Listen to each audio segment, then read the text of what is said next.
পড়ছি কবি সুকুমার রায়ের সৎপাত্র।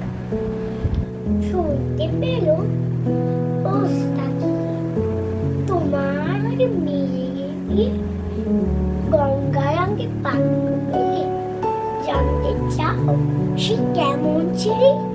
মন্দ নয় সে পাত্র ভালো, রং যদি ওর বেজায় কালো, তার উপর মুখের গঠন অনেকটা ঠিক বেচা। বিদ্যে বুদ্ধি বলছি মশা, তরুণী ছেলে উঠা বসা।